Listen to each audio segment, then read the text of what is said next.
Another thing that's really interesting about Rome, because we're talking about all these like ras, wisdom. Buddha means old man, but it's indicative of wisdom. Well, you also have the Pali, who are from Tamil. And so they're also known as the Philistines.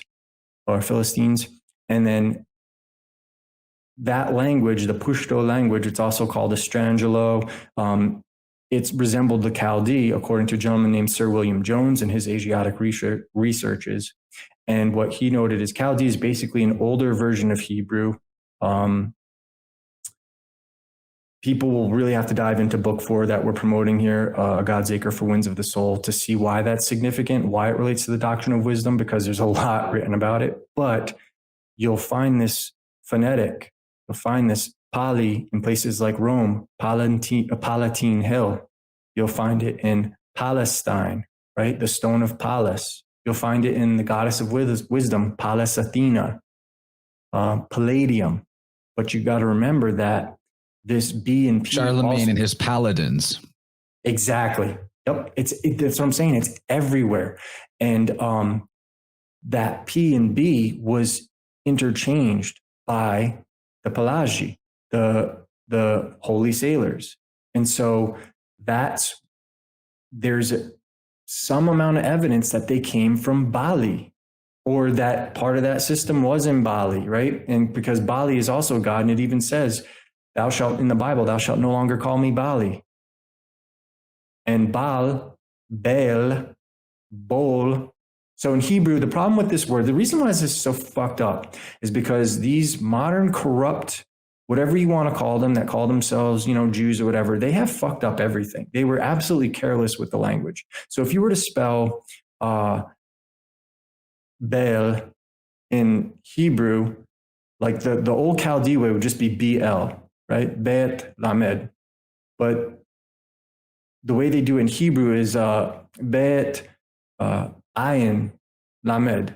And Ayin is an O, so it looks like BOL.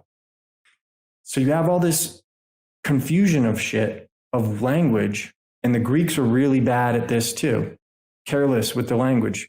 And so for people like us, it's easy to see how these little errors or these little changes happen over time. But for the average person, because it's not exact, they're going to look at it and be like, you're crazy. You're just seeing what you want to see, because they don't know how the cultures change them.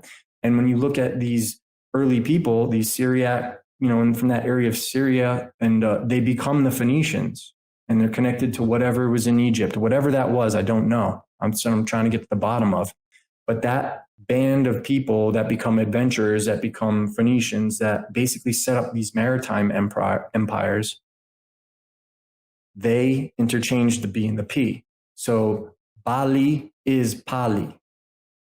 Pelagi is Belagi, Baal, the Lord. So you can see whenever you're seeing that PAL or PEL, it's all related to the same thing.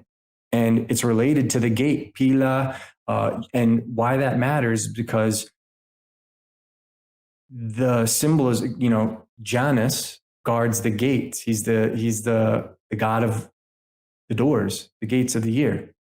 And he comes from Ganesh, right? Ganesh, the elephant. So you see this symbolism, and this elephant symbolism of the sun in winter was found not far from the tower on the estate of Lord Castles. And so there was also found a ring with a cobra, the linga, the yoni, which indicates these superstitions had to have come from India. And it did so while that Celtic, Hebrew, whatever that language is, it did so while that was in use, because the Irish have all those early letters. And if you look at those letters from Cadmus that allegedly, that whole story is like astrotheology, so you can't rely on it. But at least in that astrotheology, they're saying that he gave those letters to the Greeks in 500 BC. So if there's any truth to that, and again, I have to it's embarrassing because I have to beg the question to even, if there's any truth to that, at the very least, that's how early the Irish got it, because it's the same 17 or 16, but people made the case for 17 as well.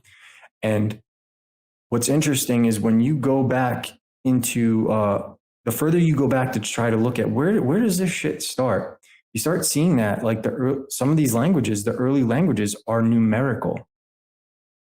And so they're not spoken languages. And so this is why you see with all these languages, whether it's the Greek, the Irish, they all have the Hebrew, they all correspond to numbers. Well, this is so you can convey meaning without understanding each other. It's kind of like Morse code or sheet music. Everybody can read it, but we might not be able to communicate, but we can play the same notes that are listed. And so the Romans used literary characters as numerals and in alphabetical order, as the Chaldeans did. And that was as late as Julius Caesar's time.